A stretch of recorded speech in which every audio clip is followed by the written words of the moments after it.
Hey everybody, welcome back to Choices Not Chances, and I got a good one for you tonight. Tonight we're interviewing Jeffrey Sabins, and he's a retired Marine Gunnery Sergeant with a whole list and litany of places that he's been, awards that he's won, coming from a real place of wisdom when we speak to him. Been everywhere from Karma to Fallujah to Ramadi, been to Marja and Somalia, earned the Gunnery Sergeant Carlos Hathcock Award in 2009. And for anybody that doesn't know what the Carlos Hathcock Award actually is, it's worth me reading the criteria real quick before we get started. The citation reads as follows. The Carlos Hathcock Award is presented to recognize an individual or organization who, in the opinion of Small Arms Division Executive Board, has made significant contributions to operational employment and the tactics of small arms weapons systems, which have impacted on the readiness and capabilities of the United States military or law enforcement. A significant contribution is considered to be a superior performance of duties in the operational environment and development of tactics and training. So it's not a light one to earn right there. And I first started looking into Jeff Sabins. I followed him on LinkedIn, and there was people around that I kind of was inspired by and liked and followed, and then he became one of them. And in many ways, not only in the military aspect, but also as a father. That's something that really hits me when I'm looking at people to interview and people that, I want to learn something from. I look at how they raise their kids or how they seem to be as fathers, so I can try to learn from that. And I've already learned from Jeff through some watching his social medias with his kids, and then having conversations with him afterwards. We'll get a little bit into some of the things that he went through with his son Carter in the medical side of things. So we've been trying to put this thing together for like a year and a half, 2 years now, and I think we're finally in a place where we can push through the technical difficulties and the scheduling difficulties that we've had. Jeff, thanks for coming through the show, man. Yeah, brother. Thanks for having me. It's awesome to be here. I love the show. I love watching. Like I said a little bit ago, I was just watching one of your episodes like 10 minutes ago. Like I'm excited to do this. Yeah, man. Watching that Ron Jansen video, which was a great video. If you guys haven't seen it yet, go back and check out Ron Jansen. But yeah, let's kick into this. You've watched my shows. You know kind of how the beginning portion goes. I like to know a couple of things: where you're from, who you're from, who was comprised of your siblings and of that core element in your family, and then religion. So if we can start at the beginning, where and who you're from, and we'll kind of work through the rest of that. Yeah, so I'm from a small town called Cohocton in upstate New York. My parents were divorced when I was little. My dad, Richard Sabins, my mom, Samara Schoonover. I got one full brother, and then I have a ton of half brothers and sisters, all great people, all grown up, big old family. I mean, up there in New York, it's working in the factory or working on the farm. So big families are always great. So, yeah. What was the rest? Oh, and then growing up, definitely went to church, definitely into religion. I kind of fell off the wagon a little bit when I first got into the Marine Corps, and I guess I made up what I thought was priorities in my head when it came to training and readiness and all that stuff, and then very quickly got right back into religion after the first couple deployments, and have been faithful ever since. 100%. And maybe we'll dive into that a little bit more as we come forward. But yeah, that's awesome. And I can relate to you on a couple. I got a big family too, a lot of siblings, full, half, steps. Don't really look at it like that, too much. But we come from a couple different mixed litters there.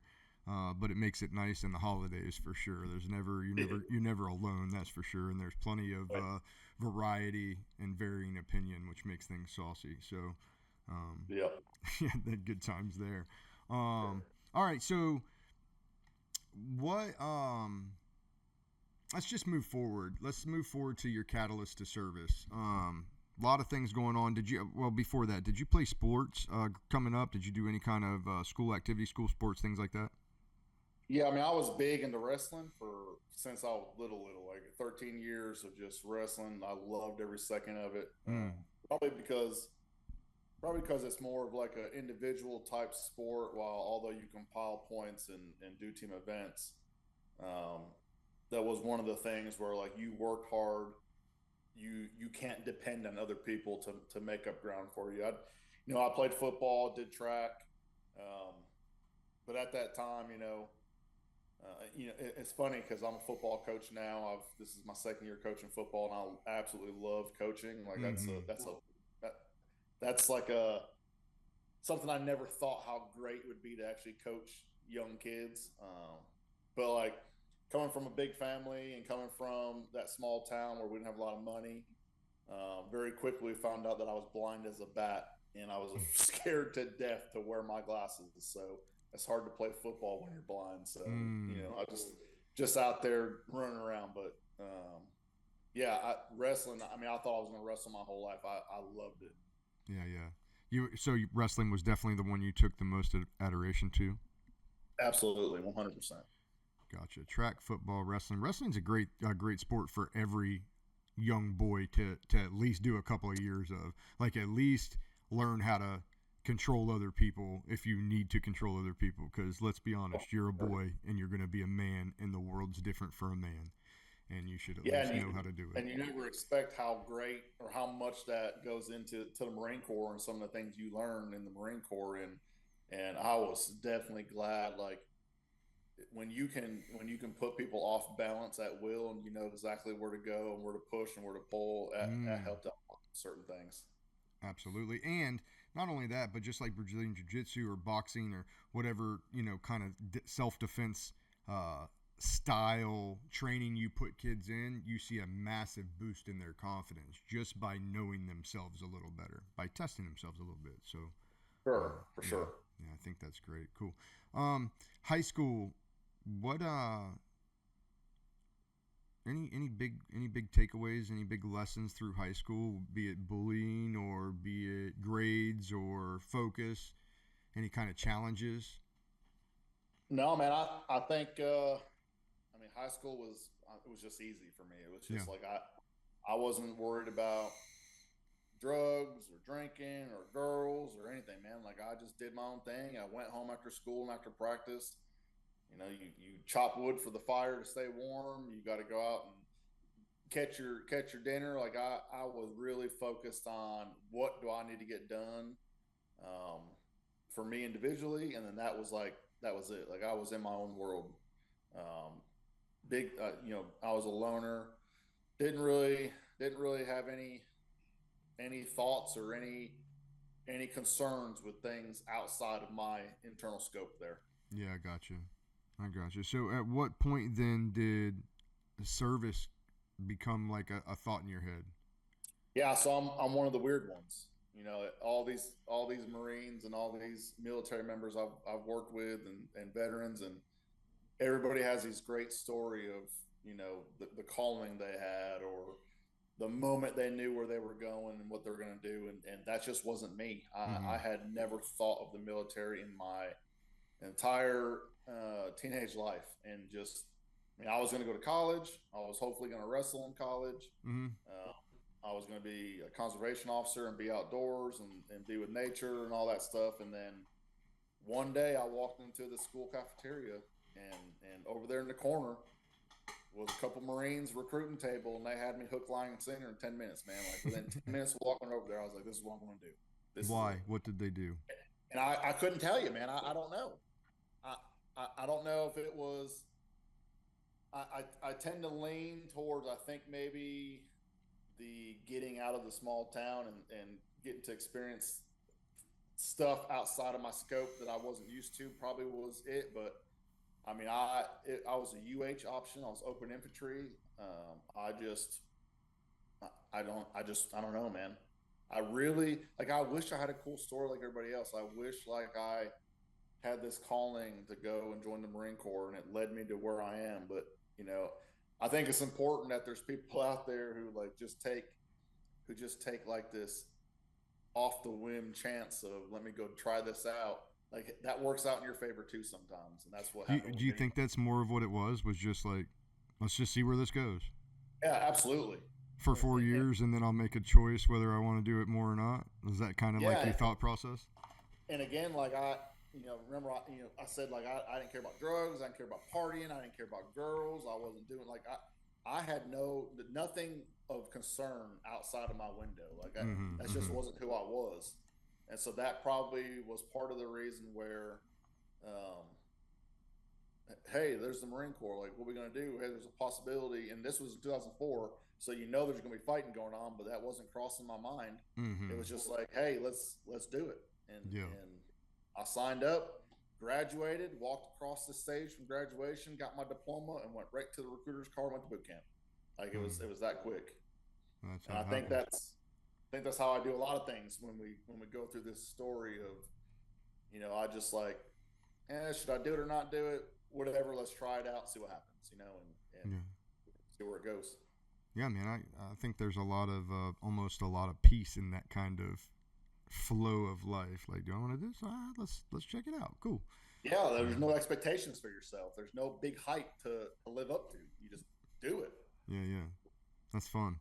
I like that. So, okay. So no big catalyst. Now we're in. You said open infantry in your East Coast. Yep, Paris Island. East Coast Marine. Anything from boot camp that strikes you that worth talking about? Even. Yeah, so same thing as like boot camp and SOI. Nothing really crazy. Yeah. I've always kept to myself. When you're wrestling like that all the time, like I was already in good shape. I was. I mean, I tried to stay in the middle. I just do what I was told and put the foot in front of the other, and I knew that at some point it would end. It wasn't going to last forever, and and it did. So like there was no big moments for me. No crazy boot camp stories. Same for me, man. I didn't have nothing. I Yeah, it's just just my stomach told me when it was time to eat, and then I would just do whatever I needed to do in between. And I knew at some point yeah. that would stop. Yeah. And once again, probably because I didn't build up this big thing in my head and make this big hype in my head of like, I got to do this, got to get this done. This is important. Like, no, to be honest with you, I probably at that point at boot camp, I could care less if I made it or not. You know what I'm saying? Like, either I'll make it and they'll say, "Oh, you're a Marine," or they'll say, "Hey, you're not good enough to go home." Like, if when you don't care if you make it or not, kind of like combat, right? If you don't care if you're going to live or die at some point, You become way things more become. lethal. Yeah, I mean, it is what it is. Yeah, it becomes easier. I think that's a lot of the reason that guys like us or uh, guys with our past, some of our past experiences. I think that's why when they talk about combat, they almost talk about it being easier than an everyday life cycle is for a male in the West. And it's like, yeah, it's just easier. Just Yeah, show me my options. I'm going to make a decision. We're going to give her hell, and well, hell, if we make it out of that, we'll do it again tomorrow. I absolutely. mean, there's Nothing I can do about it. Let's go. some serenity about that. Yeah, for sure. Cool. So, what was our first unit then when we come in? So 3-8. So as soon as I went machine gunner, I glad I did that. Like I didn't want to be machine gunner. I wasn't thinking of anything. I really was just like whatever they need, I'll fulfill. And at that time, they really needed machine gunners at that current um, SOI stage, right? They needed machine gunners in our group. So I filled that role, and I'm really glad I did. I loved being a machine gunner, especially once you got out of the adolescent stage and you really started to learn and know your weapon systems and figure out some of the cool things you can do and all the tactics as you grow in the Marine Corps. Like I'm really glad that I picked that route. Yeah, that's And super then dope. and then once again, nothing crazy for me after going to 3-8 because within months of getting to 3-8, we were going to Fallujah. Right? Yeah. So there was no big training cycle for me or Well, they probably already no did it, huh? absolutely. Yeah, no And time so for fuck around games. Now we're leaving. yep, I got there, was there for a little bit, went home for Christmas, came back, and we were gone. Like it was that easy. Yep. And so you really doing some OJT. You're learning on the run with your unit. So you got what you got from SOI, and boom, now you're moving. And where's this deployment to?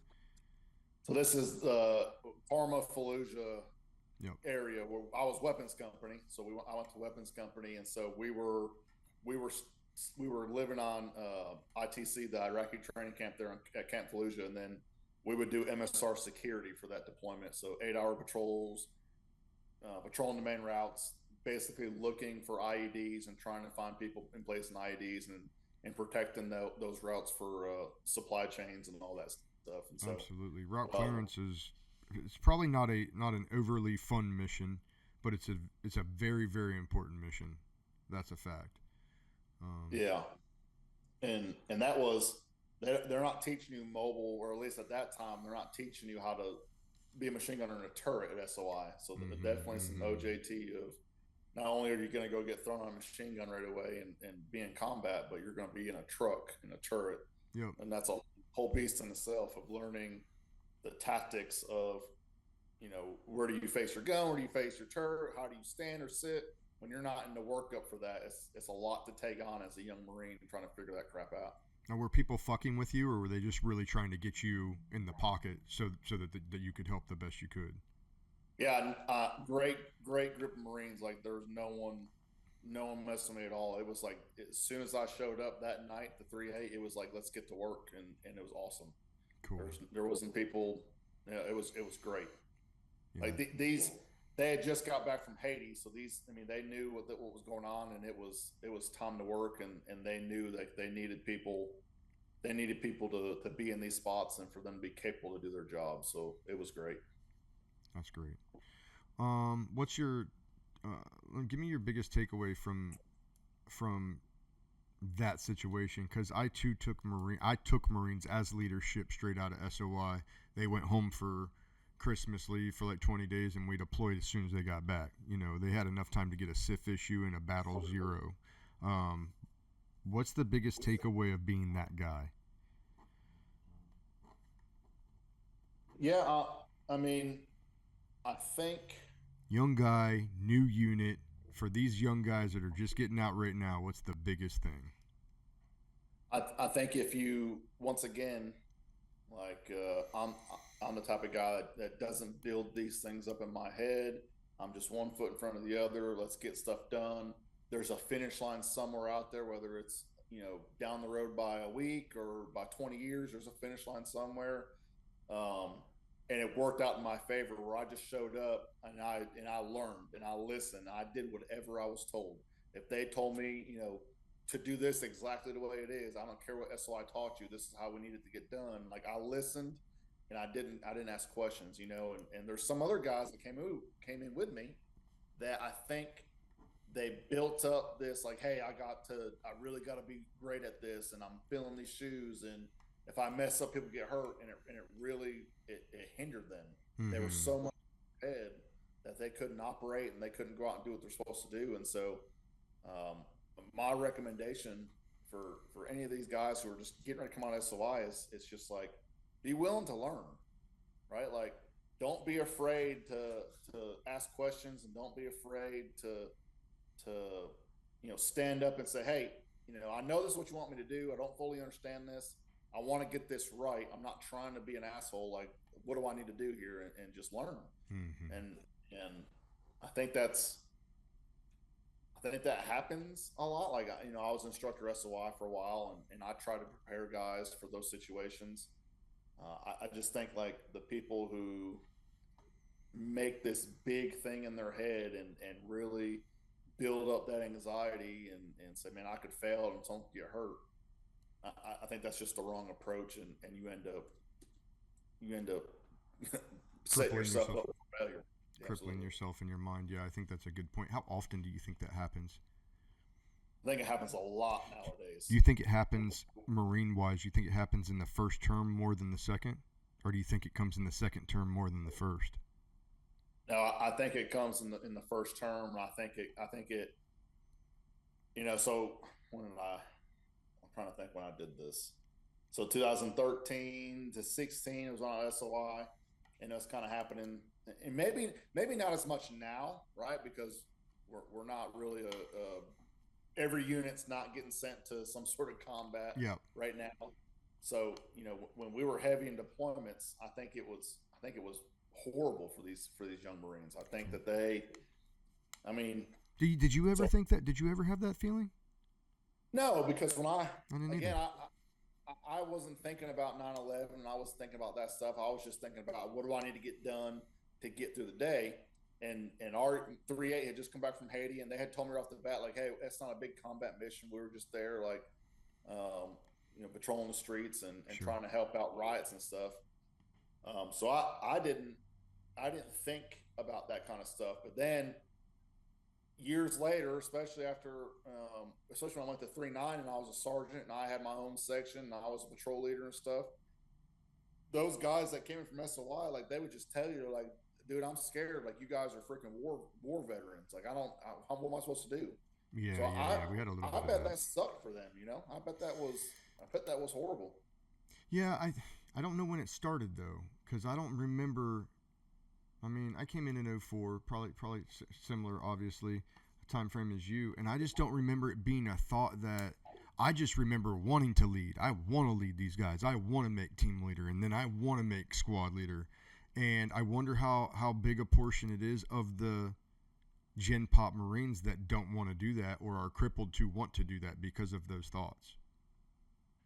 Yeah, and my thought on this is, and I just did this big, well, not just, in May of last year, I had this big speaking engagement with state senators and state representatives, and had a bunch of business leaders and stuff, and got to do a speaking engagement there, and that was one of the topics we talked about is like, in the Marine Corps, I was always told every daggum 4 years, man, that pissed me off so much. This next generation, this next generation, this next generation, it's horrible. They suck. Yada, yada, yada. Yeah.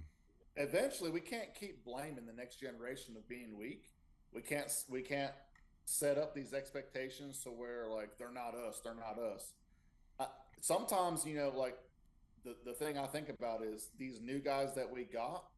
I think what happened is when the rotation of combat veterans did their B billet and went to SOI, and then these guys were now SOI instructors. When you and I were SOI, we didn't have a whole bunch of combat veterans as SOI instructors, right? We just had people who did deployments, and they had done their B billet, and they weren't going to Iraq and Afghanistan all the time, like, So you got these combat veterans where now, like when I was at SOI, every single person at ITB Bravo in my platoon was a combat veteran. Mm-hmm.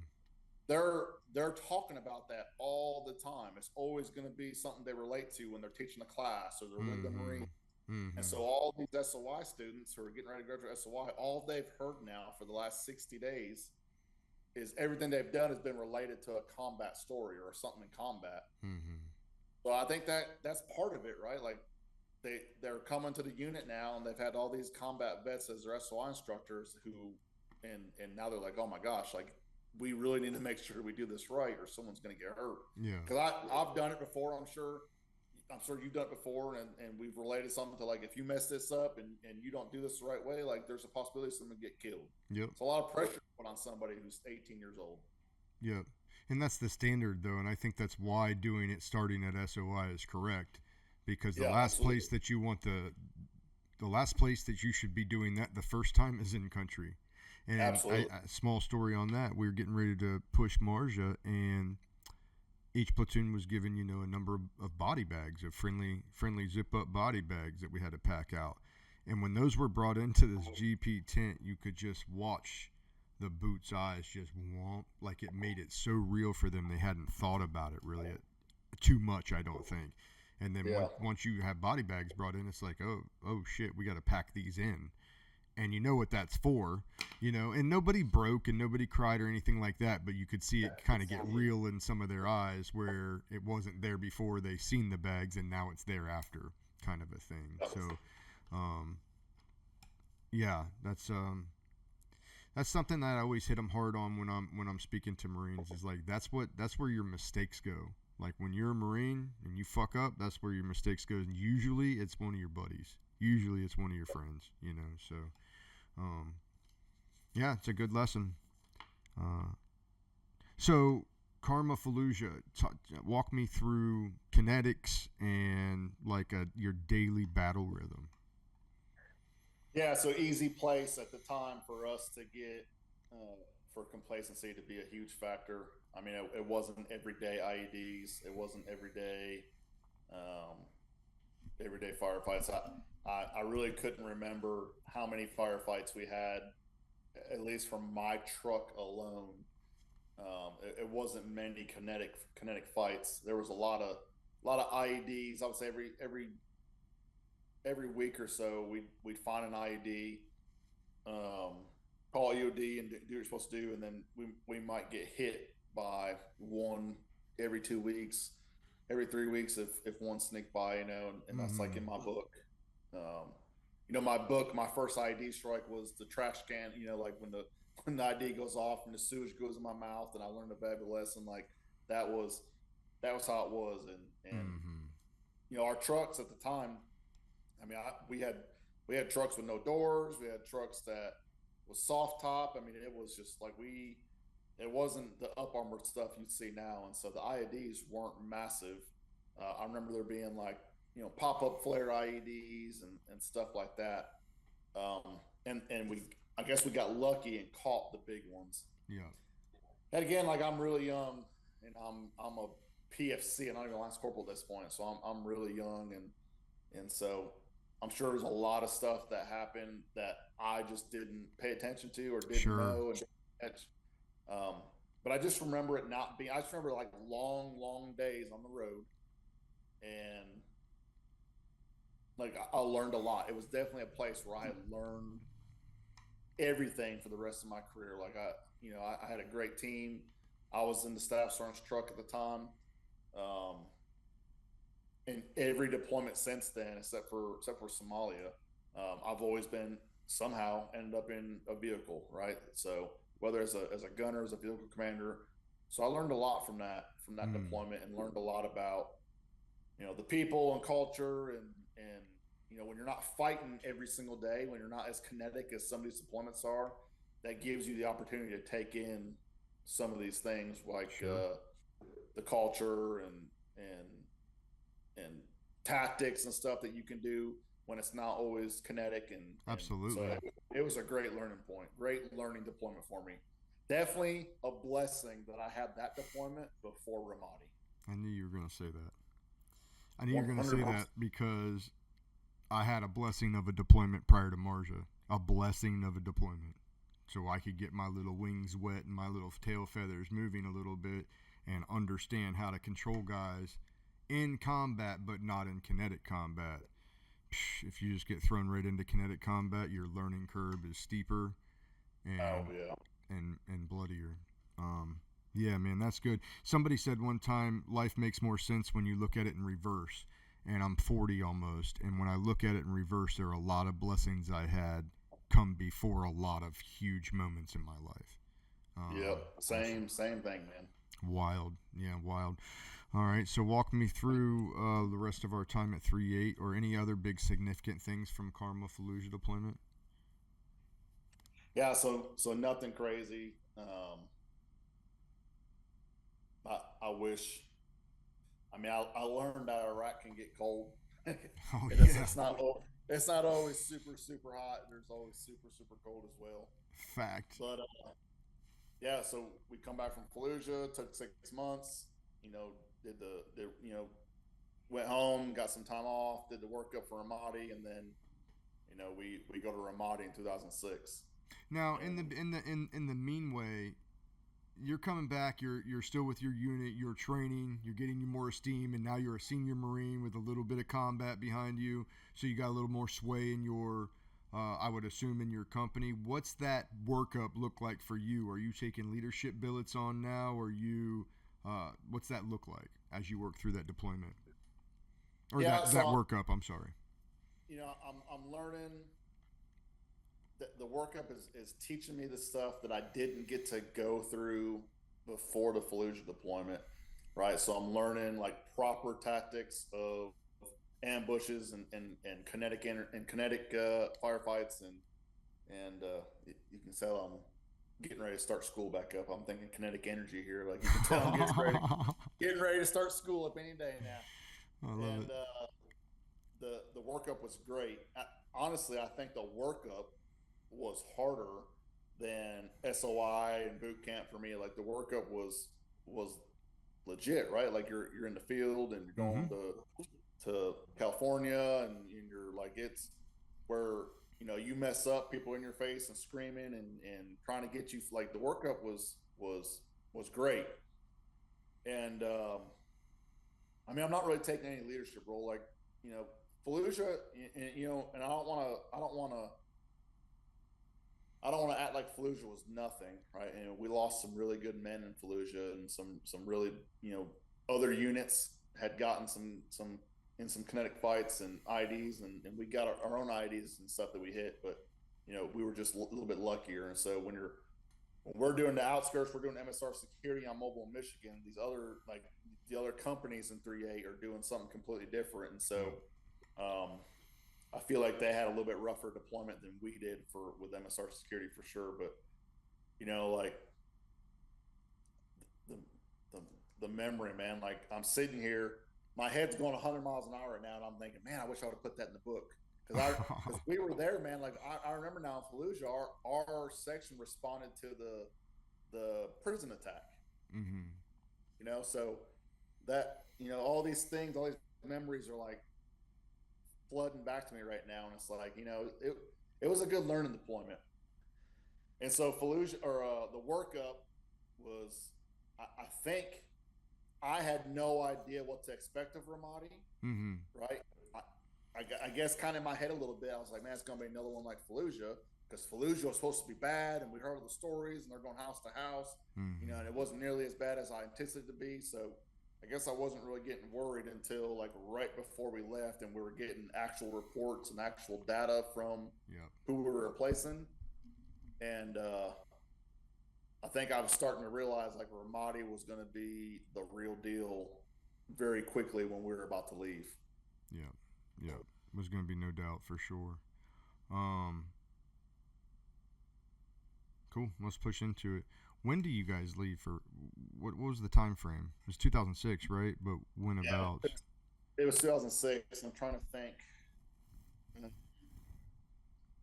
see, July was towards the end, so it had to been January or February of 2006. Got you. Got you. And you guys come in and take over for who was it that you ripped out?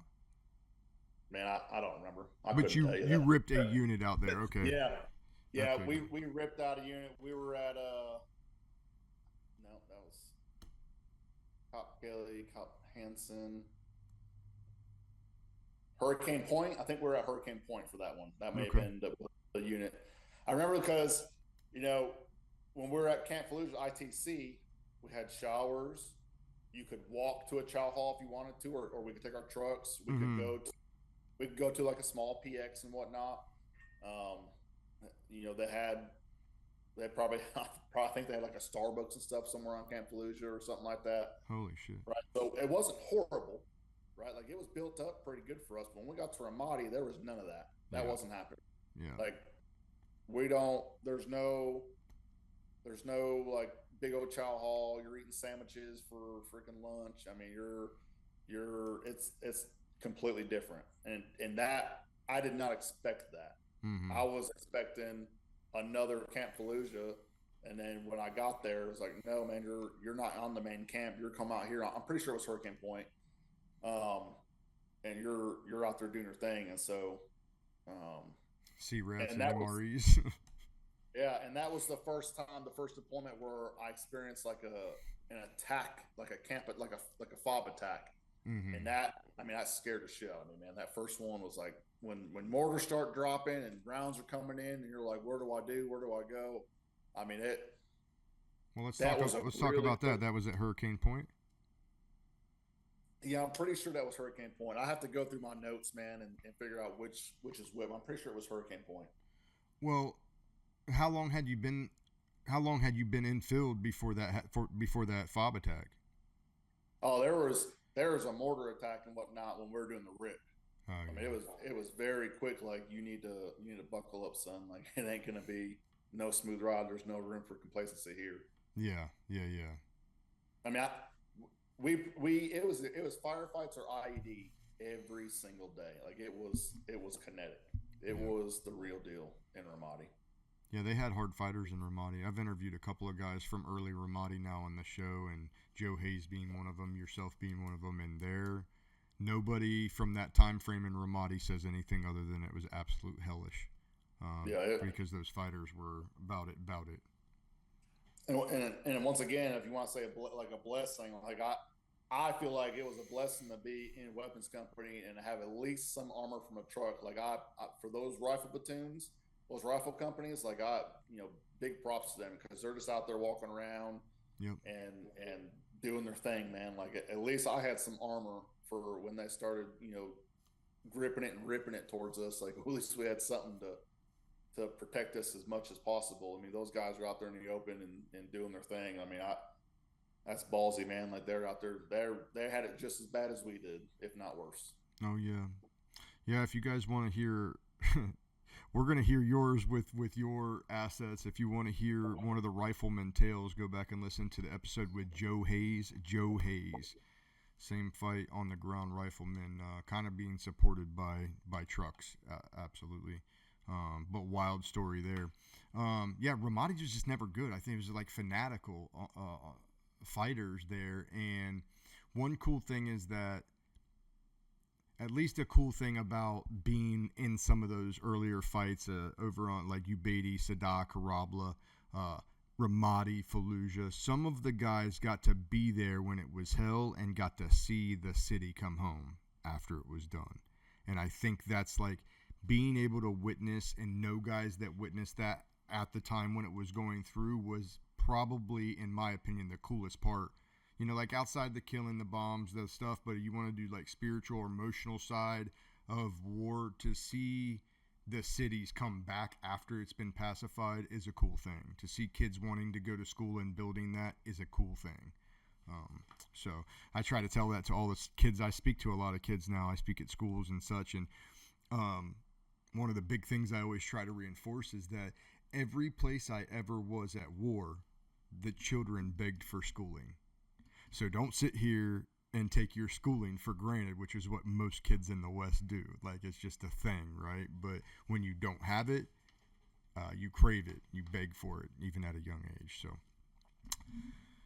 Yeah, and there, for us, at least for our time frame, that I wish I've seen some stories about Ramadi and whatnot years later about, people are, the 295 intersection, people were standing like with no flak and whatnot. And I know a lot of veterans were talking about that moment.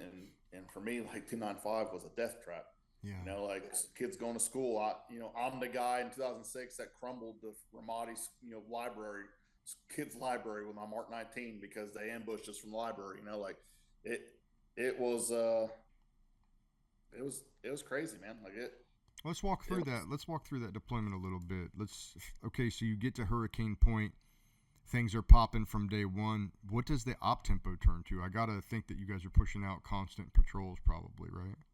Yeah, and I think that's the hardest part.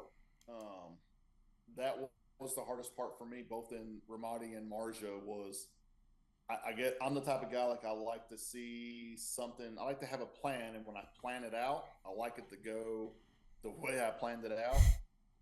And that, like, yeah, sure, you got a patrol at, from 06 to 09, a presence patrol in this sector, and then you have another patrol scheduled for 1800 to go and extract, so-and-so. Mm-hmm. And then you're also not taking consideration all the times you get called out because since you're the truck company, as QRF, yep, or emergency resupply or Casevacs or anything like that. Like, that was the hardest part for me, was like, okay, hey, I get to go back and relax for 5 hours and go work out and eat some food and get some sleep. And like, it just doesn't happen that way. Yep. Like there's always something where as soon as you sit down and take your gear off, someone's yelling, mount up, we got to go, and so that was rough. I felt like it was a deployment of no sleep and just always in like, I'm still a Lance Corporal. I'm still a junior Marine, and the only time I know like some of the higher ups thinking is when you're posting radio watch in the COC and you get to overhear some of the conversation. Yep. other than that, you're just kind of like, you're not in the know, and you're just waiting for someone to say, get in the truck, we got to go. I'm glad you brought that up, because for a lot of guys that I've interviewed or that I've talked to, and even myself, man, you're spot on. Like, according to your billet is like what you know at the time, or what somebody's going to tell you, or what you even think you know at the time. And so when you talk to guys about from that, in that lower level, in that almost that E3 and below, they experienced a totally different war than you, because they knew so much less, or were able to connect so much less than you were able to connect. And I don't know why I bring that up, but it's something that I've thought about a lot, because you hear the different tales from different ranks as they go. And as the rank goes up, it becomes more of a strategic, look at the playing field or at the battlefield. And when you're in the bottom, it's more of just like what you just said. Tell me what to do and I'm going to do it. It's hard for me to even think about what we did, because I was always just told, go, go, go. Yeah, it's interesting. It's an interesting take. For sure. Yeah, I mean, that's the wake up call for me too, right? Like, because and again, everyone at that level, every Marine that I know, at least 90% of them, even the guys that say, "Oh, I'm going to be a terminal lance," yada yada yada, they still, everybody, like, they're the same guys. And I don't know if you know, JC and Bo, right? Yeah. So I was watching their show the other day. They're talking about senior lance corporal, right? So you got a lance corporal for 1 year is a lance corporal, and the lance corporal's been in for 1 year and 6 months. He's refers to him as a senior lance corporal, right? Yeah. So even those guys who are like, I'm a terminal lance corporal, and they call themselves a senior lance corporal, they still have this. They still want to lead somebody. They want to be in charge of something. Mm-hmm. So I mean, 90% of the Marines that I know, like they want to be in charge. They want to say, hey, I'm going to do it better than this guy, or I'm going to do it better than this guy. There's 9 times out of 10, they always got something bad to say about who's in charge of them. They don't know the whole story, And I was the same way. Like, I was like, man, I'm going to do it better. I can't wait till I'm in charge. Like, we're not going to have this many screw ups. And then I got in charge. What? Newsflash, homie. It ain't the way you thought it was. Yeah, it's way harder when you're there than what you thought it was when you were down. Yeah. I mean, I remember the same thing in Marga, right? And I was the guy in charge of the trucks, right? I was the guy that called the shots, and I reported to the CO and the company gunny and the XO. And I remember, the XO was saying, telling me, we just got back from a QRF and we had a patrol that morning. We had another one that evening. And then like, oh, I need you to take this radio equipment to the OP that we just put up and get you guys out there. And me being like, no, man, that's crazy. Like, we need some sleep. Mm-hmm. I don't care who you are. Like, I'm not doing that. And then having like the CO and the first sergeant and gunny all and like grab me, like, who do you think you are? Like, you're doing that. I don't matter. No one cares, And so when you think you're going to grow in the Marine Corps, like, you can just yell at people and boss yourself around and like, no, sir, I'm not doing that. You can go like, it ain't like the movies. You're going to do it still. And so you're just going to do it tired. Yeah, absolutely. And so as I think about that, like when I was a young Marine, in my head, I'm like, man, this guy sucks. He's making us not getting us no sleep. What they don't see is that person is actually fighting for you. They're just getting told, hell no, go do it anyway, or you can go freaking, so it is absolutely is interesting to think about, not only as you grow in rank of how you do things, but also how you view things around you as well. Yeah, 100%. Yeah, 100%. Now, still in Ramadi here, when you talked about, let's talk about the library, the school situation that you just talked about. Had you been on, your whole deployment was on the Mark 19? Most of it was. I mean, sometimes we switched around, and I'd go on the 50 cal, and I don't think I ever was on the 240 in Ramadi, but I switched back and forth from truck 2 to truck 3. I guess just depending on where they needed me at the time. I think the majority of it was on a Mark 19, but yeah, I mean, we got an ambush. We got an ambush from the school library, and you were just on a regular patrol at the time. Like, I didn't think about. Yep, I didn't think at the time about it being the library, but I also remember Staff Sergeant Winship was our platoon, patrol leader, and we were really close. And they were at the top, like the top story, and they just started emptying on us. Mm. And Staff Sergeant Winship was right there, like in front of the building. And I remember just like cranking the turret, because in Ramadi we had the up armored trucks, Mm-hmm. right? And so we had the new turrets, the square turrets with the windows. I mean, it was it was beautiful for us. Like we loved it. It was like it was like a castle. So I'm cranking that thing, and I just started, dumping Mark 19 rounds into the library. And I remember Staff Sergeant Winship walking up to me and like grabbing me by my flak and pulling me down the turret and screaming at me because I had fragged him with Mark 19, like because he was so close. My question was, how did that pan out in the end? Like, was that a long engaged firefight that were line guys are having to clear out this library, or did you guys just pummel it? No, it wasn't long. It was and when I think about it, a lot of the kinetic firefights we had wasn't long and drawn out in Ramadi. It was a lot of touch and go. Like Marja in Afghanistan, they weren't afraid to sit there and fight with you. Right. You know that better than anybody, right? They had no fear of standing there and fighting. But in Ramadi, a lot of it was run and gun, and I mean, let's just be honest, man. I'm going to be 100% honest. And you can ask a lot of my dudes and look at a lot of stuff. I was lethal on that Mark 19. Yeah. I could put some 40 Mike exactly where I wanted it. Like I got real good on that Mark 19. I was absolutely lethal. And so how did that operation kind of pan out as far as like the line guys, or did you guys just pummel it with Mark 19 and Diddy Mao and, reorganize to attack another day, or were you supporting guys on the ground?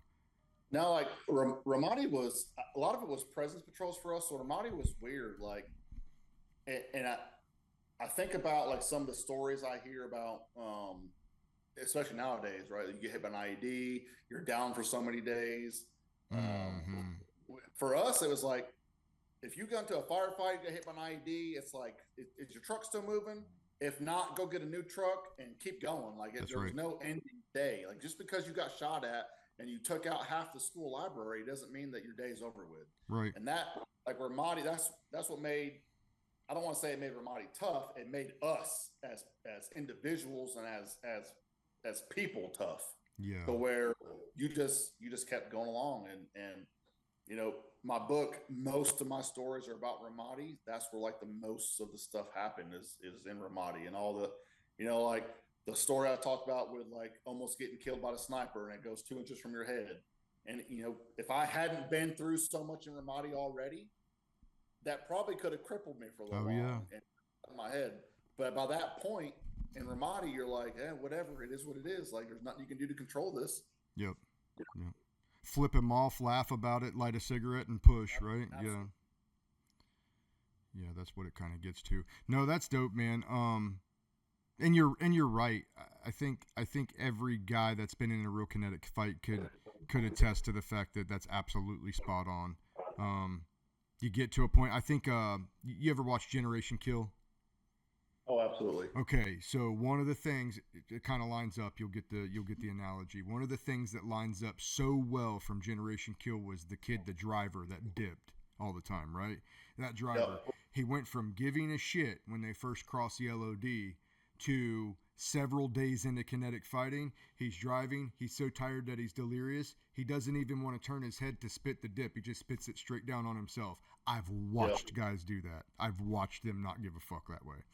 I've been on post before contemplating whether I'm going to piss my pants or not, because I don't know when my relief is coming and I just stopped giving a fuck and I can't go anywhere else. So it's like, should I just piss my pants and take care of it later or not? Now I didn't that day, but having those thoughts is kind of along the lines of what we're talking about here, is giving a fuck about anything other than what you have to give a fuck about. Yeah. And it also ties into the whole concept of train like you fight, right? Like, like if that had been straight out SOI, go to Fallujah, day one, a sniper round impacts an inch from my head, I'm probably done for the whole deployment, right? Like I'm in my head for the whole deployment at that point. At least for a few days, absolutely. Sure. It could And cripple so somebody. when you talk about train like you fight, I think that helps at least attempt to alleviate that. Although you can't replicate Marja and Ramadi No. in a workout. I mean, you can't. I mean, You you just could can't do try. it. You can try to replicate or imitate the human condition, though. Like what I do at Conflict Kinetics, this is this huge tie-in that I do to every one of my guys, at least the ones in SOI, is we'll run a drill, and even though this drill may be in CAX, or even though this drill that you're going through, this field op that you're going through is fun, and it's right here at Camp Lejeune or whatever, what you should be doing every single rep that you make is make it real in your head. So if it's you're shooting 4 targets over here, it's because you're posted up on a T-shaped hallway and your buddy is behind you walking down the room, and you have to kill those 4 or he's going to go in a body bag. And so I'll tell them, like, this is what you need to, like, this is the reps you need in your brain. And if you do that enough here, over there it's just a formality. You've already done it. You step out, you limited exposure, you run those four dudes with quick breaks, and your buddy's fine. You tail in Charlie, and you guys clear the next room, right? But you have to start at a young age training that way and training your mind that way, and that's cool.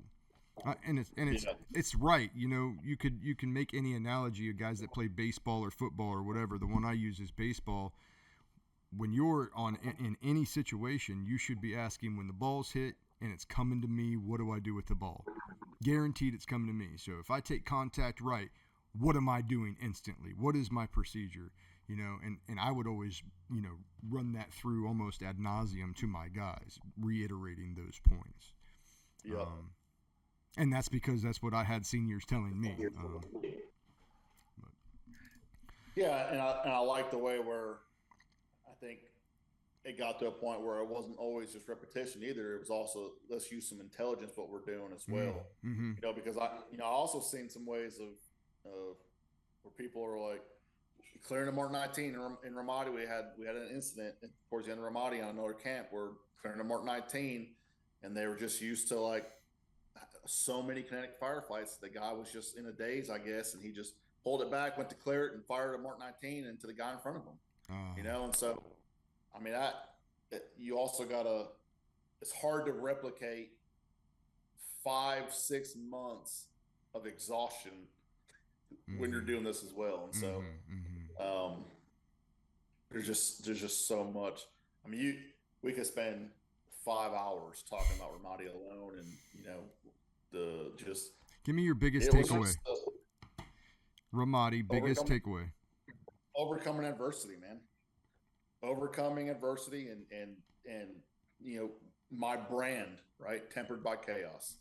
I mean, just absolutely knowing that you can come out the other side of some bad things, of some thriving in chaos, and you can come out of the other side okay. And once you accept that, once you understand that, you can do anything in business and family and life and everything. Nothing will ever be that hard. No, man. Like when I got hit by that sniper, and we talked about this a little offline. When I had got hit by that sniper and I had fell in that truck, and that's this deployment? Yeah. And when that calls home, and they tell your family that you've been killed in action, and they make a mistake, and that's all that goes down, right? Like once you get through stuff like that, you and your family, like you can get through anything. Like nothing kind of gets you worked up anymore. You don't get worked up over things anymore, and so that's why, like, with all my books and my speaking and my brand, like Tempered by Chaos is my big thing of just knowing if you can mentally understand, emotionally understand what you're going through, and that there is the other side, your body will do whatever you want it to do. Just push yourself through it, and it can work out in your favor. Absolutely. And I think at some point I realized that because I was able to go into that arena and actually do the things that I had trained my whole life to do, when I came out the other side of that, there was a confidence that was completely restored and renewed to be able to go to SOI and really train these kids for combat and really get them ready on that, not only on the physical side, but the emotional side. And you feel that way as well? Oh, yeah, definitely. But wait, first, we got to go back to you getting shot in the head, because we talked about that offline, and we should talk about it now for the audience to understand that last little vignette there. Yeah. So I took it to my classroom. I had a frame up there with a news article. So we had taken a Newsweek with us, a reporter from Newsweek with us, and we had to go take him to 20th Street. And at the time, 20th Street was the most kinetic place in Ramadi for us as weapons company and RAO. Mm-hmm. And so we loaded him up. We took him out there. And, as soon as we got to 20th Street, there's nobody out, no kids playing, no people. And you just knew it was getting ready to go down. And I remember them looking back and saying to the reporter, like, "Hey, buddy, get ready. You're about to get your money's worth." Mm-hmm. And truck one got hit by an IED. That's the famous photo that Jocko uses all the time in his speaking of Dustin Gross and Staff Sergeant Winship and Doc Coyle all standing there, and Staff Sergeant Winship's pointed, and Dustin's legs all mangled up. And as soon as he got hit by an IED and they took that hit, and we all set a cordon around him, security cordon, we got a hellacious ambush of just enemy fighters all around us and raining fire down on us. Like it was intense. That was, when I said earlier, like a lot of times in Ramadi, it wasn't really drawn out. Like 3 or 4 dudes, I could drop a Mark 19 of 7-8 rounds in there, and it's game over, and we can move on. Mm-hmm.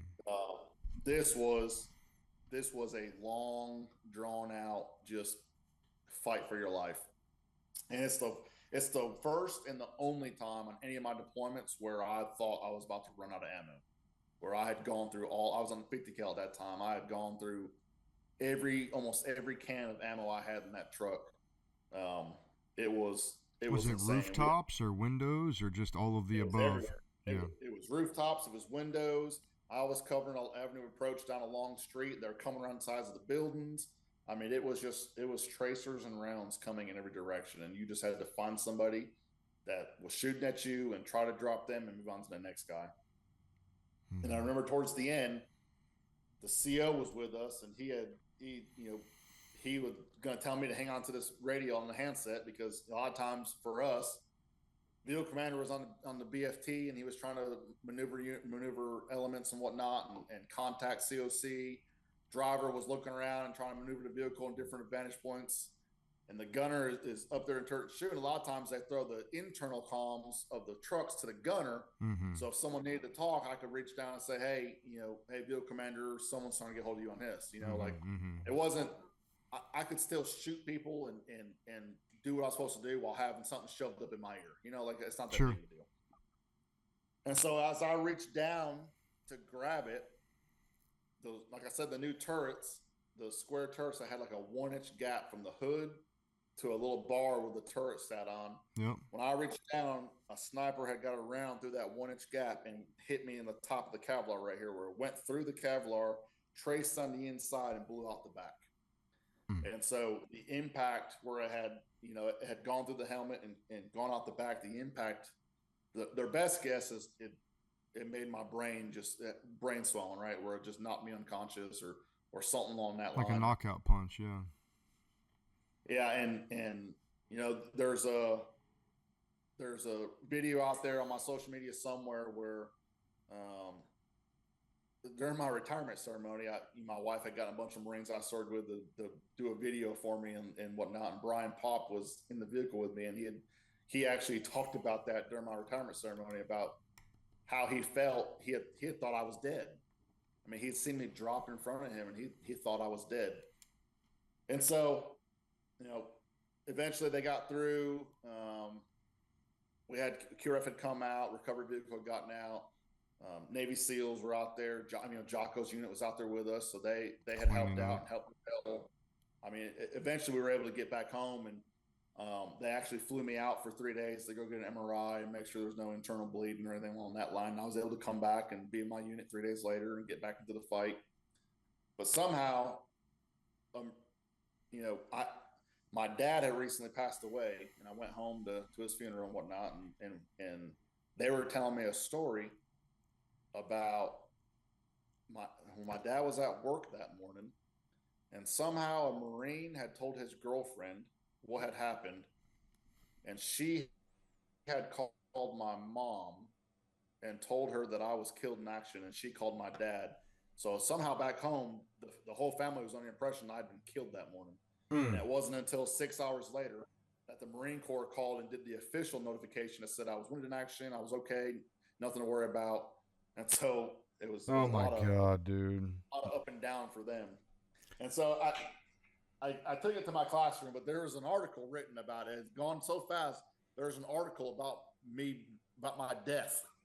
That is wild, dude. And I'm like, loud and proud, baby. Like, look at me. Killed me off. That's funny, dude. That is hilarious. Now, what was that? Just a case of, little Johnny called his girlfriend and said, hey, he got smoked. He dropped right in the turret. He's got to be gone or something like that? Yeah, 100%, man. Just the rumor mill spreading like crazy. And if you ever doubt the tenacity of the rumor mill, like, that's it right there. Don't doubt it. It can lead to crazy things, man. Don't doubt it. What's crazy is I don't know what year, and I could probably look this up pretty easy, but I don't know when like River City started, when they started shutting phone lines and iridiums and such down until notifications, right? But we were in Afghanistan and we hadn't pushed Marja yet. We were like in that acclimation period, right, or whatever. But there were guys out shaping our operation already, yeah. And they had a phone booth, so I told the guys, you better go ahead and make calls now, let everybody know that you're okay, because they're going to shut phones down here soon before we push or whatever. And you're not going to have the opportunity to. So it was like me, my team leaders, a couple of boots were in line, in the phone line, waiting on, phones to loosen up for us to make our calls. And, obviously in line, there were a bunch of personnel other than grunts as well. A bunch of pogues standing there, and different service people or whatever. And instantly somebody comes out and hangs the River City board up and goes down and escorts the guys that are in out and kind of locks the doors up. And I was like, well, boys, not today. It's not happening. And one of those other personnel said something to the order of, somebody should tell those motherfuckers to keep their heads down. I had a date tonight. That's what we do to each other as services. Yeah, and I was fire mad when it happened. River City, and being that I hadn't been killed in action, it wouldn't have put River City into effect, right? And so right. That's a dangerous thing to think about, like how bad that can be when. And it had to go so quick, man. Like, we were out there. It's not like as soon as I got hit, we were coming back. Like, I didn't get flown out for hours after that. So, like, it had to been like, they said the CO had called over the comm that Sabins had been hit in the head. Somebody might just assumed. COC and whatnot, and went from there and gone crazy. And so, yeah, I mean, it's just like. And then your parents, to think about what your parents had to go through. They had to go through that. Almost that emotion, like you lost a child and you're mourning already just to get a call 6 hours later. Yeah. And they had never told me. That's another thing too. Like, they had kept that a secret because they knew how mad I would get over that. And I didn't know until you got home from deployment? No, they didn't. I didn't know that this story happened until my dad's funeral earlier this year. Like, no way. 20 years later, like, I had no idea. Oh, it's crazy, no way. Yeah. They're like, yeah, we're not going to tell Jeff because who knows what he'll do, So 2 things that day, right? Like, I learned that the 2 things I learned that day was things like, whether you want it to or not, or unintentionally or not, like, words can get out of control really fast. And it's not just combat, it's business, organizations, your job, your family. Like, sure. Don't react over the first thing you hear unless you hear it from that person right away. And then the second thing I learned was that, no matter how you feel towards the enemy, you had to respect them at that point. I had to respect that they were, at least some of them were just as skilled as we are. Yeah, absolutely. And that's something I tell my players now all the time. I tell my for coaching football, when talent meets talent, at some point you're going to meet someone who's just as talented as you are. What puts you over the edge? Yeah. You know, and so at that moment, you're talking about a 1-inch gap, and like me and you talked about before offline, like, was he lucky or was he good? Whatever it has, he got his job done, or at least he thought he got his job done. And so, yeah, I was impressed by the enemy at that point. I was like, yeah, they can do some damage if they want to. Yeah, just because they didn't grow up with running water doesn't mean they can't fight a war. That's a fact. And you said you came back? You went, you got checked out, you came back? Yeah, it was like 3 days. Okay. They flew me out, got some MRIs and some scans done, get up, do some balance tests, make sure that I could do what I'm supposed to do, some cognitive tests, and then back. Check. What was your little homecoming like with your guys? It's just another day, man. Just another day. Hey, you're back. Yeah, it's your rep. Get on the bench. You know, like that's what it is. I love it. You know, there's something to be said about Marines, particularly young Marines that go to war. Is like, it doesn't matter what happens. It could be their best friend that fell on the battlefield that day, and they still get up and go out over and over and over. And like, I never had a big one. I never had a big one to do it, which is testament. But moving on, what's the rest of that deployment like after getting shot in the head? Are you a little bit gun shy, or are you just back to business? Here we go. Or maybe did it kind of reinforce or make you feel invincible even? Yeah. Well, if you look on my record, you know, there's on my DD-214, there's 2 wounded in actions within 5 days of each other. Right. So 5 days before that sniper, I had gotten hit by an IED, which was the first time. Like, I've been hit by IEDs through the last 2 deployments, you know, more than I can count on 2 hands. Right. Like when you're in a truck, you're just bound to get hit by direct hits from IEDs, whether it's, you know, hit the front of the engine block or hit the back of the truck or whatever it is you're going to do. Like, you're getting hit by IEDs. And I've been hit by my fair share of IEDs and was all too familiar with how it felt to be hit, you know, in a truck. But 5 days before that, we had gotten a massive strike on our truck, where the first one that rendered me unconscious.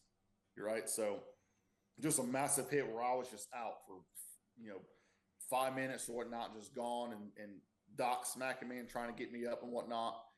And so when after that, like, get hit by an IED, a big IED, which should have took us out, right? 5 days later, get hit by that sniper, get flown out for 3 days and come back. At that point, I think I was starting to lose my mojo a little bit, and I was getting a little bit nervous. You know, I was getting like a little bit like, man, this could be it. I mean, it's getting towards the end of deployment. You know, that's the hard part, beginning and the end. So towards the end, it's like, man, I'm getting a little bit nervous of what's going down here. And so, like, I wouldn't say I was gun shy. I think I was just like, it was starting to creep in my head, like, hey, we're getting towards the end of this deployment. You might not make it to the end. Yeah. Lock the fuck in. Yeah. Yeah, I think everybody has a little bit of that, unsure. Like, I've heard a million times guys say you'd hate to get to the end of the deployment and get snipped. I'd rather just get killed in the first 10 days and not have gone through all the suck to end like that. I've heard guys talk like that. And then, you know, I've definitely heard stories of fellas who stayed close to the cop or stayed close to the patrol base for those last, you know, whatever, 3-4 weeks as best as they could because they didn't want to go flirt with it. And then there's guys like me who are like, or our unit, like it was my call, but our unit was, when we had our RIP platoon 2-9 coming in, we pushed out and just got in their backyard and banged and just kind of dared them to kind of mess with us until that RIP came in. But different strokes for different folks for sure. But I think that the psychology game in their head can be a devil or can be an angel. It just depends on where you're at. If you're in that invincible, I want to go out and I want to kill as many as I can before I have to leave this place because maybe I'll never come back mindset, then you're in a solid place for the end of that deployment. But if you're in that, hey, I've been hit a couple times, and dude, this is getting very uncomfortable how close I'm getting to the end, that's a different place. That's a different place altogether for sure. How'd you manage that? Well, I mean, at some point you just gotta do what you do. But no, that's I think it's always important to have a couple of mentors or to have a couple of senior dudes within the battalion or the company for sure that are looking out for those psychological games that dudes are playing so that they can counter that for sure. Yeah, and I don't think we get a lot of training for that, right? Like that's not one of the things they tell you to do when Nope. you start growing in rank is looking for that. So you kind of have to learn it on your own. Yeah, for sure. I had one incident um, back in 10 where I had we had an active spotter. And in the beginning, you couldn't shoot a passive spotter, you couldn't shoot an active spotter. But then they changed those rules, and if they were actively spotting, you could hit them. And I remember I had this kid, and he's posted up, and I'm kind of looking, and here we go. We got this active spotter. I hit up battalion main. They're like, "Yep, take him down, whatever." I'm like, "Brit him," and he just looked at me, like kind of like with those, huh?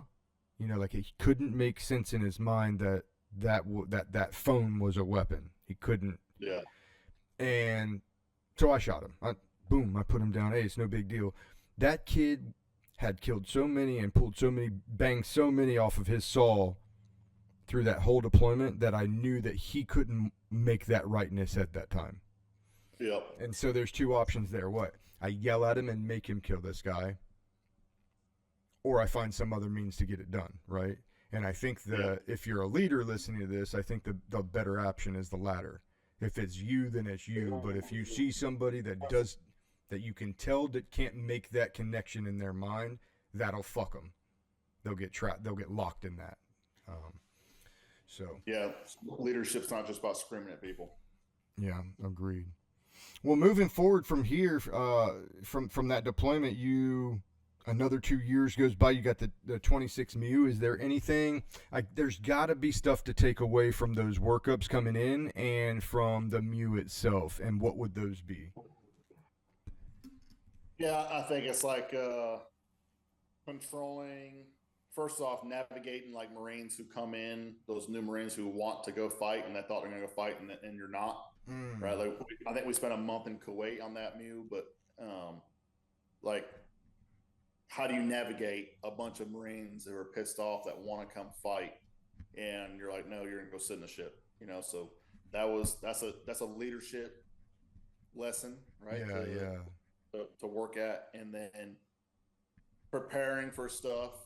Like I was a trap team section leader, right? So for the search team, and so training and doing fast roping onto helos and just getting yourself ready for all the time and nothing ever happening.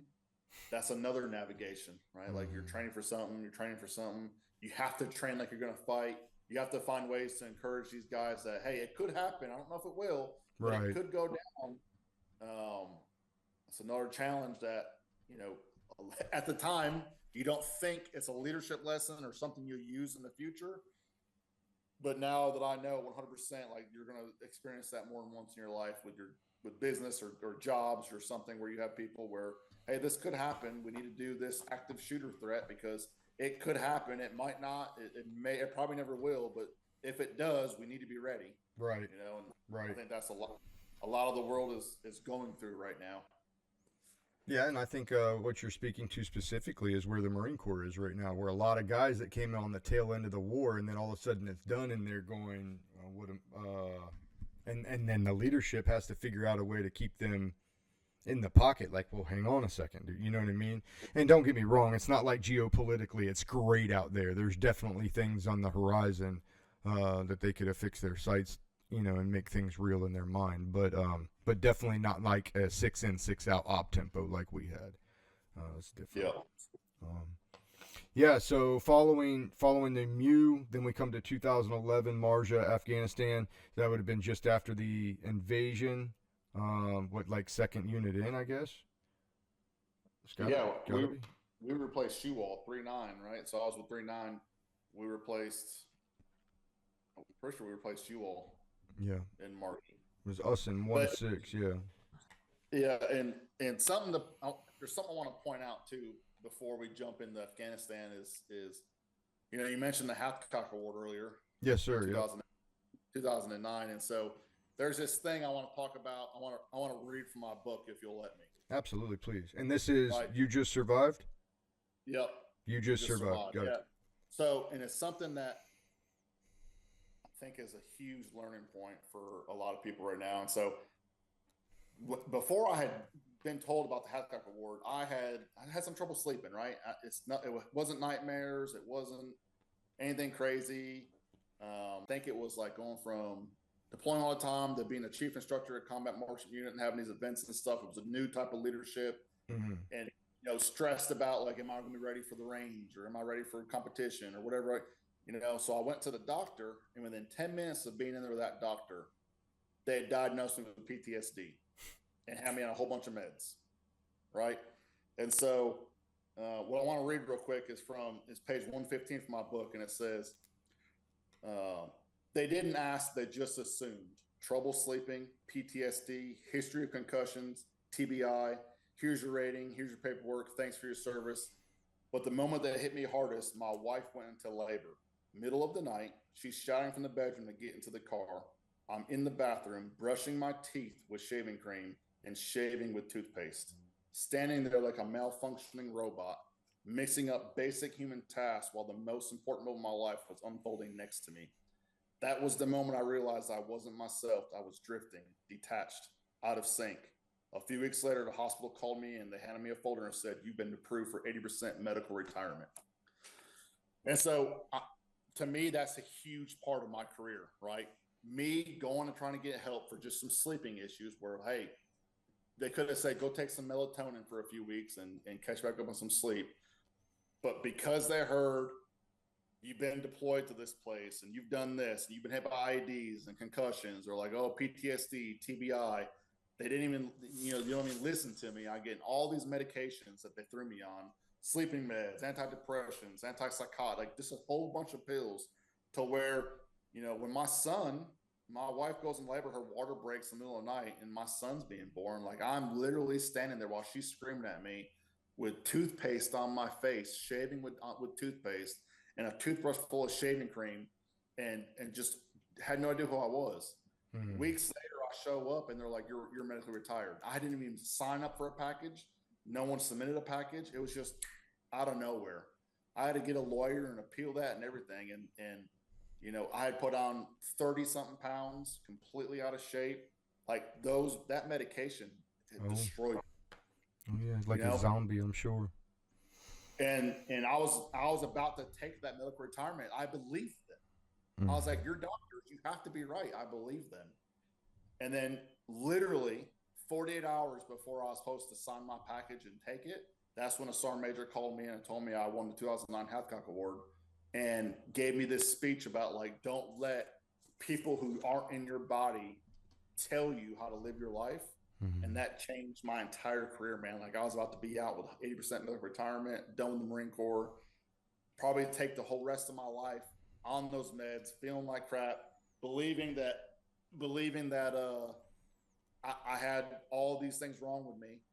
And it just took my decision, like, no, let me look at this from a different standpoint. So that's a huge portion of my life and career right there, of overcoming chaos. Yeah, and I think that's a good learning lesson for anybody that's listening, especially if you're still hitting. Is the way they said it in my time was, nobody cares about your career but you, and the same goes for your health. Nobody cares about your health but you. But also, don't pretend like there's not incentives for super hospitals and certain hospitals and certain medications to be prescribed, because there absolutely is for these people. This is a business for them, multi-billion-dollar business. And so I would just echo what Jeff says about his experience, because I was put on a shitload of medication and told some things. Now, sometimes do we have PTSD? Yeah, I think sometimes there's PTSD involved. I think you went through enough stuff right there that you probably had some things going on in your head. Probably hard to sleep. Those might be symptoms of post-war conditions in PTSD. It very well might, but it doesn't mean you need to take 25 pills to the face every day to get better. No, for sure. And I really wish we would get better with some of these different methods, some of the psilocybin methods, and some of the ayahuascas and the ibogaines and the VA's been working on it, man. I'm seeing the studies come out, and I'm seeing good correlations, and I'm seeing good things, but and I've heard some great things too when I was down in the Marine Corps about these guys getting some different treatments and different therapies and stuff. So I was glad to hear about that kind of stuff. And what I love about it is this shit is used to break addiction in the civilian world. So I have a hard time believing that it's going to create addiction in our world. And so I'm all about, you know, if it's a mushroom or if it's a sap off the back of a frog or whatever it is that the Indians and the Peruvians been using for 2,000 to 4,000 years during spiritual and medical uses. Like, it's just curious why it worked so long, and then all of a sudden in the West it got shut down. That's one of my other projects I'm working on, because I think they're really working for these guys. Yeah. Not just war guys, but, you know, PTSD just doesn't come from war. It's a small part of it. You talk about firefighters and first responders and such. And it's helping these people. So we can kind of move on. Let's talk about, in the beginning, during the opening and a little monologue, I talked about your son just a little bit. And people don't know your son, and I don't know the story well enough to speak justice to it. So I want you to talk about Carter and the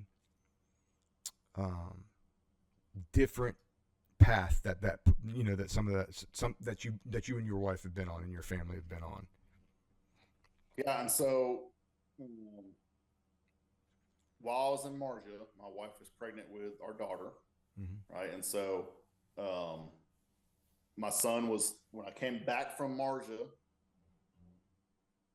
and was home for a couple months. Our daughter had been born, and then I was getting ready for a Marine Corps ball, right? So my wife was going out, get her hair done. I was in the sword detail that year, so I was getting ready to go into practice, getting my blues and stuff on.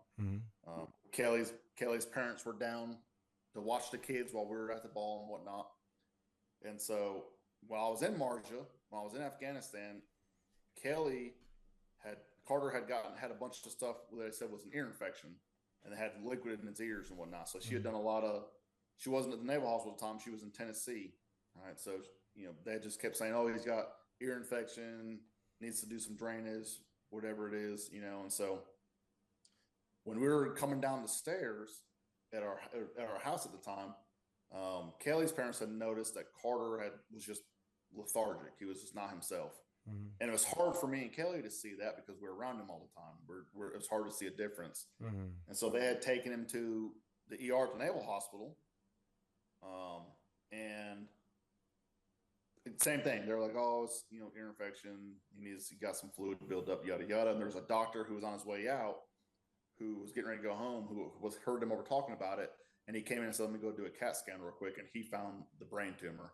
And so Carter was 2 years old, and he had a peach-sized brain tumor in his skull, where they immediately threw him in a helicopter, flew him to UNC Chapel Hill, and he was in surgery for immediate emergency surgery to remove the tumor. I mean, because it had grown massive. You think about a 2-year-old in the size of a peach, that is a massive tumor. Yeah. In that little head, you know. So just pressing on everything around it, probably, huh? Yeah. So we spent 36 days, I think it was, in the hospital because he had a surgery. Then they had to put a VP shunt in to drain because they had messed up all the stuff in his head where he wouldn't drain the spinal fluid. So he had to go get a VP shunt put in. And then he caught a brain infection while he was there. And that was eating away at the inside of his head. So we were just there for 36 days. And then when he was 5, he was diagnosed with autism. And is that due to is that a complication from, or is there no way to say? Different people have different opinions when you talk to them. Some people say it's development delay from the tumor. Some people say he would have had it no matter what, with or without the tumor. Okay. I mean, it's just hard to really speculate what is right and what is wrong. I'm sure during this conversation that we've had for the last hour and a half, you've heard Carter sometimes as he's walking around. So he walks around stimming. He's a great kid. He's super smart. When you say stimming, what is that? like they move their hands around a lot, they hum loud, they walk in circles. Like that kid will always be in shape because he eats 7,000 calories a day and he runs and runs and runs and runs and Just runs. And so, on it. you know, he, we love him. We love everything about him. I'm glad that he got us as parents because I think that there's a lot of bad people out there who would probably treat people like him bad. Mm. And I know all kinds of bad people who do, and so like we all hear about the stories all the time. So I'm glad that Carter's ours, and Kinley is our daughter, and she's great. She helps out with Carter all the time, even though she's younger. And he just, he's about to be 16 years old, or he is 16. He is 16 years old, and he's in 9th grade, so he's finally in school. And it's just a challenge. It's just different. Mm-hmm, it's a different way to do things, right? He's got, he wears headphones in church, and he likes to go on car rides, and you have to repeat yourself a lot. And he likes to be loud, and he likes to do certain things. He's not like every other kid. He won't play sports and whatever it is, but he's a great kid, super smart. He's just a lot different than everybody else around him. And so that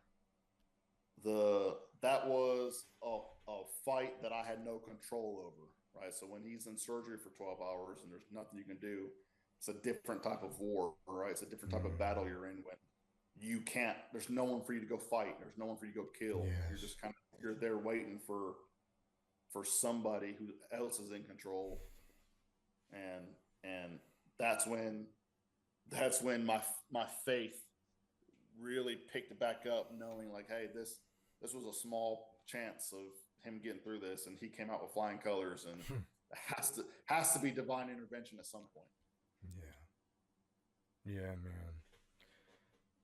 That's tough. I can't compare to that, but Brantley had to have surgery. My boy had to have surgery on. He had an undescended testicle when he was born, and so it's not like life altering surgery by any means, but it's 3 hours of surgery where somebody I don't know, who I don't know their qualifications. I just hope that the certificate that somebody gave them was good and that they actually, were better than a C student, can operate on my child, and then I hope, right? And that is weird. Yeah. I understand the sentiment, but not on the same level. Was there a lot of praying that went down in that? Oh, for sure. 8 or 10 hours. Yeah, a lot of just, for me at least, a lot of just sitting around feeling useless, and there's really nothing you can do but just wait and find out what the outcome is. And so and it all went really, really fast. Like I was getting ready to go to the ball, and we're gonna drink and have fun and dance. It's the one time a year that me and my wife get to go and do some formal stuff, and then all of a sudden within moments you get that phone call, and he's on a helicopter, and you're like, what do I do? Mm-hmm. And so it just tempered by chaos, right? That's like the motto, baby. Like the brand says, man, it's just tempered by chaos. Like how do you live through this, and how do you adapt to it, and how do you keep moving forward? And now the things that appeared to be a struggle early on is normal to us, and never different, right? And so you get worried about little things like, is he going to make it in school? And he goes to school, and great things happen, right? But it's not always like that. Like when I was in Somalia, and God bless my wife. She was like, Carter was, she was all about it. I didn't have to go to Somalia. That was the deployment I volunteered for. I wanted to do that career builder. And she was like, yeah, I got this. You go do what you do. And I got the home front, so she was awesome. But when I'm in Somalia, Carter's in a school in Virginia, and we find out halfway through, like they're locking him in a broom closet, calling it a sensory room. So, so there, like I said, there's bad people out there. There's bad organizations and bad businesses, and so that's a scary thing you have to overcome. And so another blessing, right? Another blessing, because a blessing for them, because if I wasn't in Somalia at the time, you'd have killed some fucking buddy. probably wouldn't have been good for them people. But he went homeschooled after that, and we had some great ABA therapists. Shout out to Mr. Brandon, right? We love him. He was a part of our family, still is a part of our family, even though Carter hasn't worked with him in years, and he's still a member of my family. Mm. And uh, we I started working at the school here in Kentucky, and Carter went to school while I was there. Started in seventh grade or sixth grade, wherever it was, and he's doing great now. He's grown. He's learned a ton. He's Okay. he's enhancing his skills, and so something that was scary before, right? Him getting locked into a broom closet with a bunch of cleaning supplies and being treated like a nobody, to now he's thriving and helping sell T-shirts at a concession stand, right? Like that is that's just tempered by chaos, man. That's awesome. It's definitely overcoming obstacles, realizing that you can overcome obstacles. And my wife spent a lot of time talking to young Marines before we left the Marine Corps who were going through some similar problems, and helping them out and talking them through the medical side and therapies and insurance. And if when you go through challenges like that and you come out to the other side surviving, if you don't use that to help other people comb through that, that's a damn crime, son. You are That's all not there is to it. lying, man. That's it. That's it. I wish everybody needs to hear that in the back. You come through anything, you got to be the teacher. You got to help Yeah. and pass that on, and that's what I love about what you're doing, both in your service and your books and in your entrepreneurial drive that you have, and just roping people in and saying, "Follow me." That's the shit that gives me cold chills when I watch your shit. Like, yep, that's exactly what you should be doing. You're doing exactly what you're supposed to be doing. And then there's a piece when you find that as a person, when you're in the pocket and you're doing what you're supposed to be doing, you can tell it. You're like, yep, push more. Love that. Absolutely. What's next for you in a purpose-driven life tempered by chaos? What does that look like? Yeah, I mean, I You're a school teacher now in Kentucky. you watch me change a lot. Like I shift lanes quite a bit, and so I like to dabble in things and see how it goes and see how I feel, and see. Um, it's never about money, right? Like when I got out of the Marine Corps and retired from the Marine Corps, I landed in an executive position for a company making profit sharing and big time money, and within months I was done with it, right? Like Mm-hmm. it's not about money; it's about the the things you can do. And so Mm-hmm. um, when I started my business in 2021, I was writing fiction books at the time, and I really enjoyed writing the stories, taking military experience and incorporating them into military fiction books. I think when I sold my company in 2023, I kind of shifted focus. I shifted from writing stories to telling the truth, Mm. right? And I think that the telling the truth thing is where I'm kind of living right now. Like I really enjoy writing books. I got a lot more books coming out. I'm focused on helping people and really focus on helping younger kids, Mm-hmm. achieve certain things. I'm getting back into speaking, getting back into that type of thing, and then being a teacher. Like I love being a teacher. I love being a coach. I love taking kids that may not have role models or may not have the best life, and show them the possibilities are out there, and they have someone in their corner. And a lot of teachers talk about the aha moments. That's not what I look for. That's not what gets me, what keeps me moving forward. It's when somebody is in trouble and they call you and they say, "Can you come help me?" Mm-hmm. And you're the one that they depend on. You're the one that they look up to.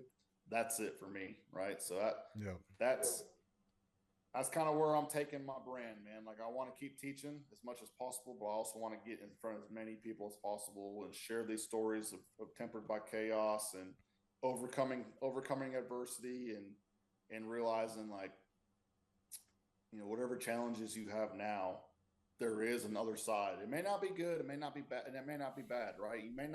you don't always win. You don't ever come out unscathed, but you can come out learning something from it and pushing forward. And so right now, man, like I'm just really excited about You Just Survive. I'm really excited about this book. I've had some great feedback from it, and it just makes me feel good right now, right? And so I'm just man. loving where this is going with this past book and Well, you got 5 now? You got 5 books? yeah, I mean I got 5 books. I got a couple short stories and whatnot, but this is like this is the one for me that like it's taken me a long time. I've always been hesitant about writing these stories, right? Because you just don't know how people feel about it. You don't know if people react. You know, if hey, that's too much information, or hey, that's I don't know. I was really hesitant for a long time to write these stories down, and I'm glad. I'm glad the way I did it, man. Like I'm loving it right now. I'm having a blast with it. I'm having a fun time talking to people like you on these shows.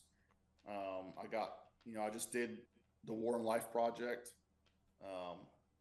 with Preston Jones. That was a great time. I got another one coming up with the Combat Leadership Project. And so I'm enjoying talking and sharing stories and hopefully inspiring people to just step outside that comfort zone and not buckle down and cripple under the chaos, but instead get tempered by it, baby. Yeah, man.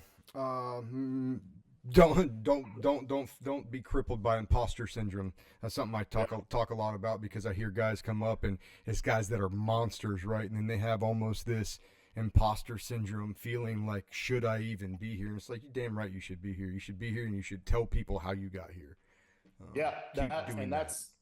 That's so true, man. Like my buddy Aubrey Wren, yep. He always talks about that. When I brought him on as a partner to my business, and that was the thing that he talked about to every single CEO that we worked with was the imposter syndrome, and I suffer from it big time. Yep.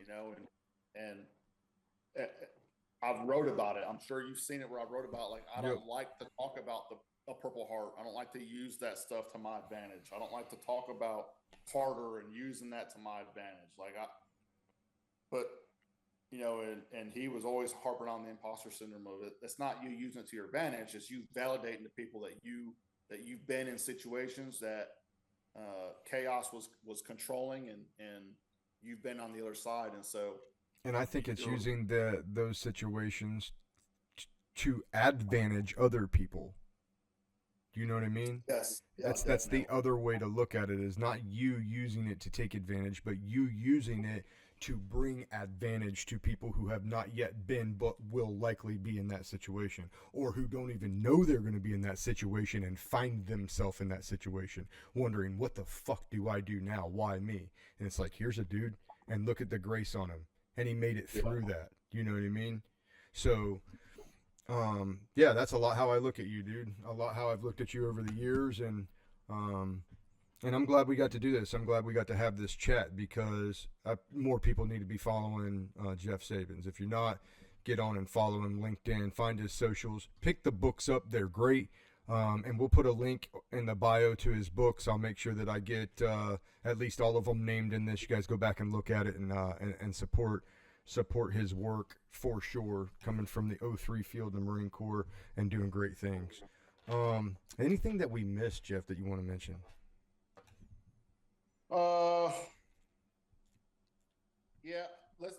One more thing. Like, I think it's important that we talked about it earlier, right? Like when you prepare for something and things don't happen, I think that's a huge quality that is being missed right now with schools and businesses and organizations and whatnot. And I think, like, for instance, like Somalia, right? I go to Somalia.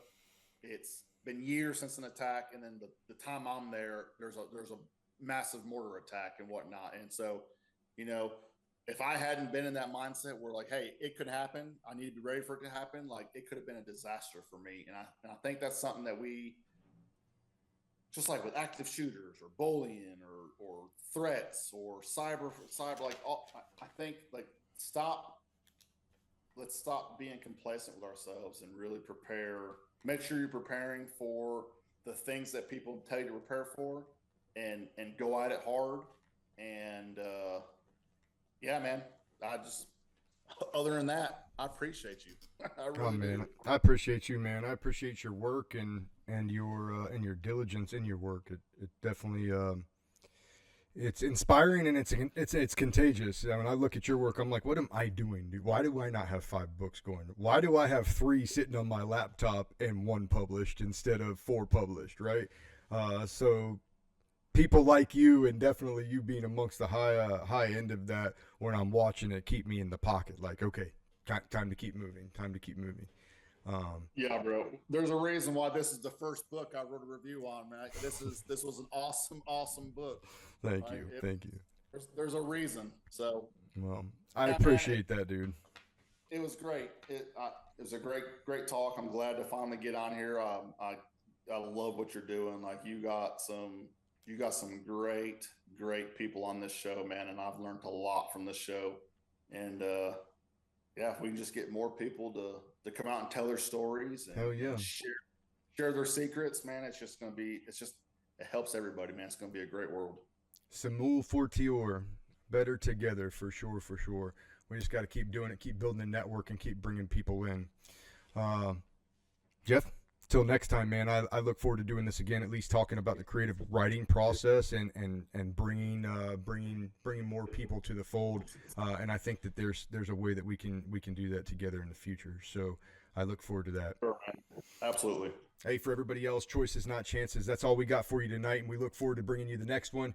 Hey, if you liked anything in this episode resonates deeply with you, and you know that somebody else needs to hear it, push it to them. All we ask is that you're not selfish with the information. You share it out, and we get better together. So until next time, this is Choices, Not Chances, signing off.